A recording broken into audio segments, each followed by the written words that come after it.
Hey, welcome to TruckU. Today in the shop, we have got a battle of Jeeps, so to speak. Alongside of me, I've got a 2001 TJ. Now, this thing has a whopping 190 horsepower and about 235 foot-pounds of torque. It doesn't sound like a lot, but believe it or not, a lot of people tell you that this Jeep will outperform that one. Yeah, this is a 2008 JK with the 3.8. Now, I own one of these. It's four-door, so I can say this, right? I can make the jokes if I want to, but 202 horsepower, 237 foot-pounds of torque, and as far as the performance goes, a lot of people will tell you that this engine is a little, what am I thinking, somewhat less than stellar. Right? I think you're being kind. It's a little lacking, to say the least. Trying to keep it clean for the families. What the downside is with the torque curve, really. It comes in much lower on this Jeep, which is a good thing, because when you're trailing or going through trails, you're riding around, when you hit the throttle, you want it to be able to get up and go, and that thing just doesn't go anywhere. No, it doesn't. All right, so that being said, we got a little work to do to both of them. I think we're going to start on yours, right? Yeah, if you come under the hood of this TJ, we'll show you guys where we have gone and where we're going, and I think it's going to make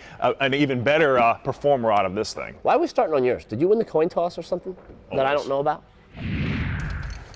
So the first order of business for our 4.0 liter engine was to go ahead and yank the head off. I know you're thinking it's a rather ambitious job, but it's one that was necessary to do because basically our valve seals were leaking. And the reason we know that is if the Jeep would sit for a little while, you go to fire it up and it would smoke, and it was a situation that kept recurring. It wasn't going away, so it needed to be addressed. So we've got the head off. We took it down to a local machine shop and had them not only deck the head on the back side, but go ahead and put new valve seals in and make sure that the valves all sealed up, they didn't leak. Now, if you look at the back side, you can see we didn't really remove much material. It was just enough to get it nice and flat. We weren't looking to up compression or get more power. We just wanted to seal when we go ahead and put it back on.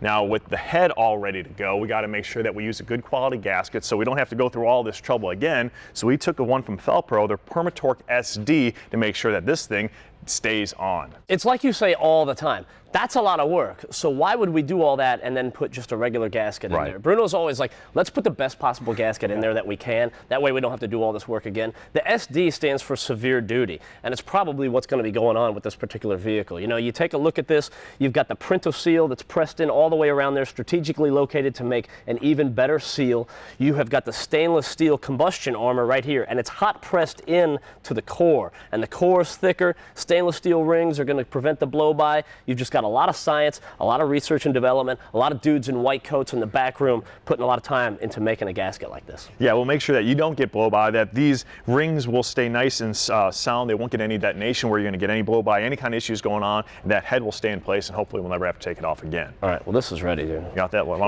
This is yours. I'll get this, you get that. Oh, that did not work out so well for me, actually. Like that. Remember how light that lithium battery was? I'd like to work that technology into this. Yeah, not so much. Hey, Matt, I don't know if you mentioned, but with this Felpro gasket, the solid steel core material is like 25% thicker than normal, and that's going to further increase the radial strength, so that's cool. All right. There it is. So we fit the cylinder head with a brand new set of valve stem seals. That is done. We've got a Felpro gasket underneath and the cylinder head clamped down. Now the guys at 505 Performance set us a brand new set of head studs, and that's something you need to do is replace those studs when you take the cylinder head off. This way you're going to get the proper torque spec, and this thing's going to be all sealed up. Now 505 Performance also hooked us up with a brand new set of their Pro Rock Series aluminum rocker arms, and these things are a significant upgrade over production. Now these are roller rockers, so they got this little roller here, and that's going to roll up on top of the valve. That's nice because in the stock ones right there, it's just flat, and that's slapping up and down, and you get a lot more friction with that. Also, look at the design on this. It's a lot stronger.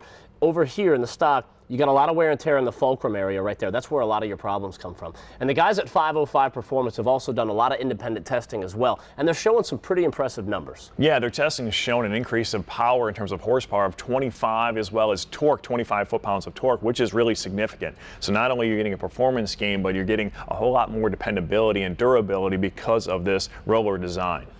You know what? You can put these on in less than an hour, too, with no modification, so that's nice. And let's be honest, they look really cool, which scores extra points for you. I know that. Hey, that being said, we need to go to break, but when we come back, it's time to supercharge the JK. Hey, welcome back. We've got a lot of work done on that TJ so far, and we've got a lot of work left to go, but it's time to shift gears a little bit and put our focus on this JK, man. Now, this thing, let's face it, it's a bit of a dog. We've got an easy way to pick it up, though, man, and that is with this supercharger kit we got from the guys at Sprintex, man. It should really bring it to life. Look at this box, man. It's like Christmas around here in the shop. I love it. I like Christmas. Ooh, look, there's a note. Matt, Enjoy. Keep an eye on Bruno. Sprintex. My reputation precedes me all the way to Australia. All right, look at that. Instructions, packing slip. Look at this. Oh, pow. Look at that. It's like I've been a good boy all year, and I'm finally getting a payoff for it. Matt, I'm digging the unbridled enthusiasm, but you got to leave some of that stuff in the box because we got to get some of this stuff off before we can start putting it in. Right. Here. Hold on to this, man. One of the nice things about this supercharger kit from Sprintex is it works with a lot of the factory stuff. You don't have to make any modifications to the hood for say. You don't need a custom airbox or custom set of headers. It's all set up to work with the factory stuff. So not only does that save you a lot of money, but it saves you a lot of time and effort as well. Man, it's all inclusive. It's gonna sit right there. I'm liking it. So with our intake manifold out of the way, now we have access to our fuel rail, which we need to pull out. Reason being is we need to upgrade our injectors, and we got a brand new set from Sprintex. They're going to be able to deliver more fuel so we can handle the more boost pressure and add to this engine.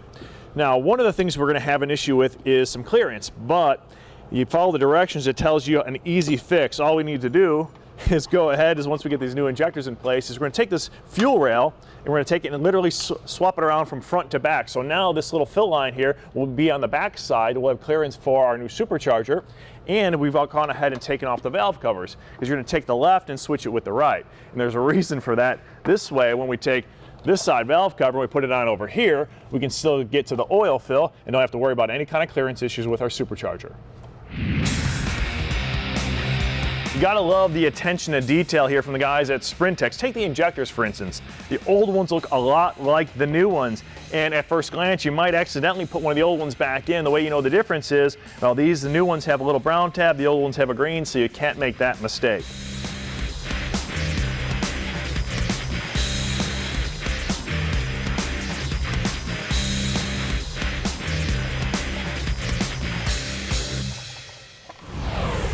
All right, Matt, here you go.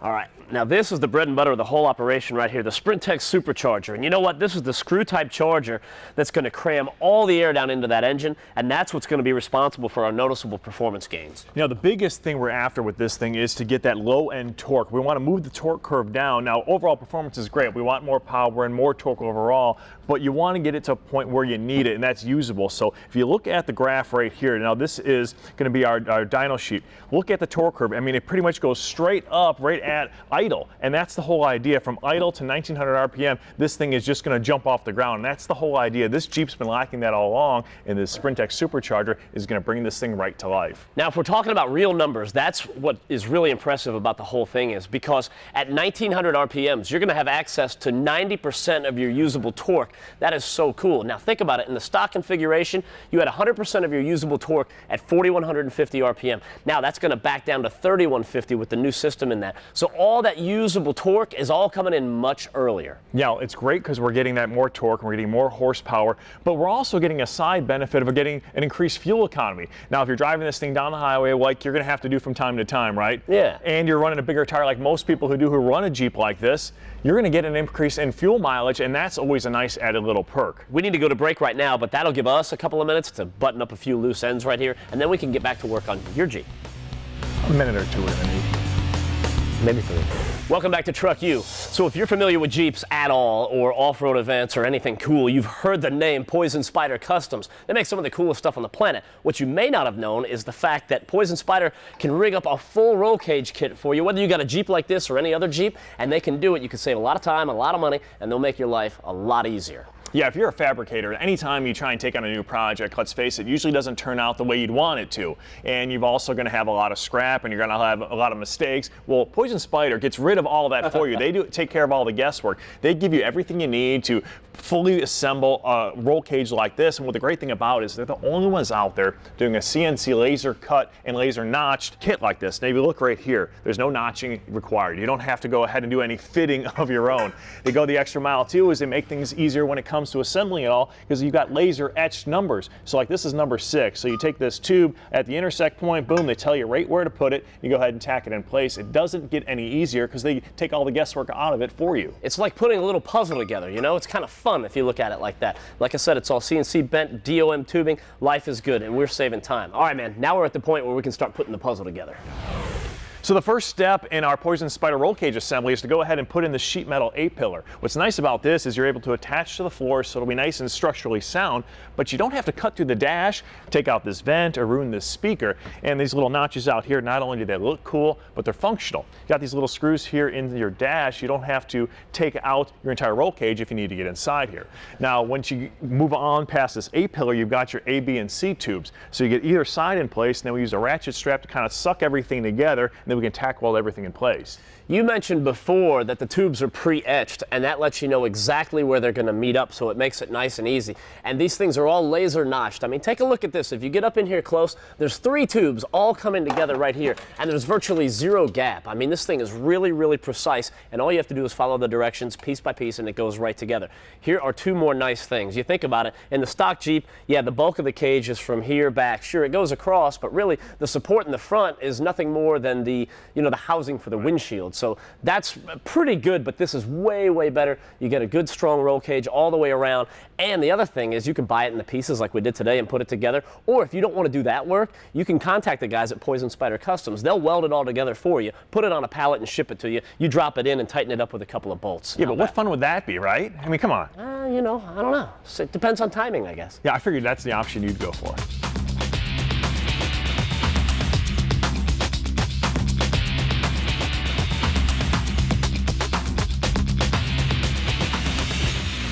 I can't believe how nicely this all came together. You know what I like about it? Like these little bends right here. They're very subtle, but they look fantastic. Yeah, the guys at Poison Spider really went the extra mile in sending us this kit because, the little things made all the difference. You've got all the laser etching for the intersect points, the laser notches, so all the tubes fit together nicely. All it was plugging the pieces in the right spot and doing a bunch of tack welds to get it all laid out. Now that it's all configured, we need to pull this thing out of the way so we can get full welds all the way around, and with it out of the Jeep, it's going to be a little bit easier to manipulate. I think actually we should go ahead and send this thing out to powder coat when we're done. I think it'll look great.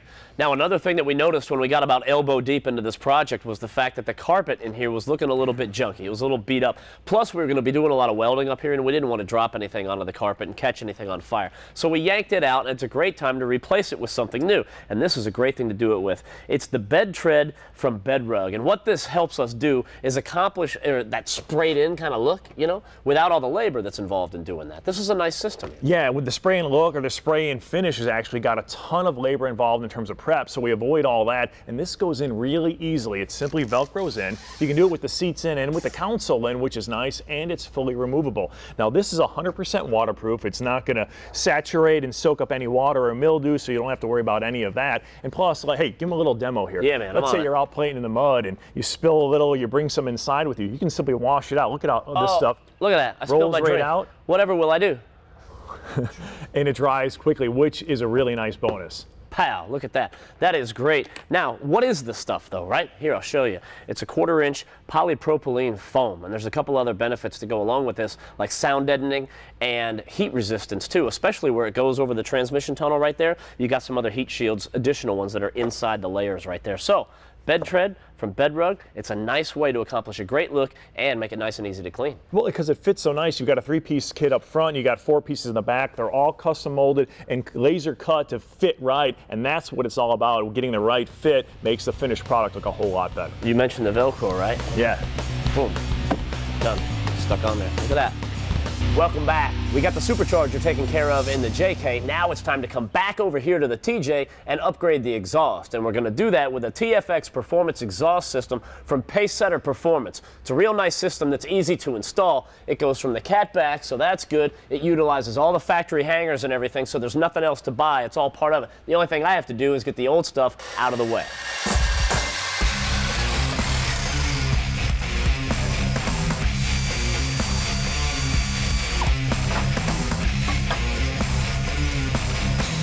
This TFX Performance exhaust system is made with 16-gauge aluminized mandrel bent tubing for maximum flow efficiency. Then you got a fully welded muffler, and this chromed stainless tip will never rust or corrode. And it gives it a nice, powerful, mellow tone. It sounds like it's raining pretty good out there, so the test drive could get interesting real quick. It is always fun to come out and play once the work is done. This Sprintech Supercharger is a blast. I gotta tell you, this thing is dialed in. Now look, one thing to keep in mind, when you do a supercharger, it needs to have the proper tune. Sprintex includes the Hypertech tuner that does everything the Hypertech tuners do, plus it loads the supercharger tune. All right, man, we can't play all day. We've got to get back to the shop. We got one thing left on that TJ. We have been working hard today. We've got a lot of stuff done, and our last order of business is to put a little light on the front of this TJ. And the way we're going to do that is with a Laser Star 10-watt 20 LED light bar, and this should really light up the sky. Now, when you say a little bit of light, you're talking a ridiculous amount of light. Look at this. This is awesome. So you take a look. You got the floodlights on the outside, the spots in the middle. We're lighting everything up on the side, lighting it up all the way down. And what's really cool is how easy this thing mounts. So you put these little mounts on here, right? And they slide in. There's 4 of those, and you can mount it pretty much wherever you want to, slide it around, and then lock it down. But you can move it up and down too when you're doing that. So really, you can light up pretty much anywhere you want to go. Yeah, and these things are dust-proof. They're submersible in water up to 9 feet, man. Let's face it, we put this Jeep 9 feet in water. The last thing we should be worrying about is the lights. And you know what? While they're putting out a lot of light, there's a very little draw, and these things last a long time because they're not overdriving their LEDs. I'm talking 5 years and 7 months of continuous light like that. That is crazy. Really cool. Now all we have to do is figure out where we want to mount this thing.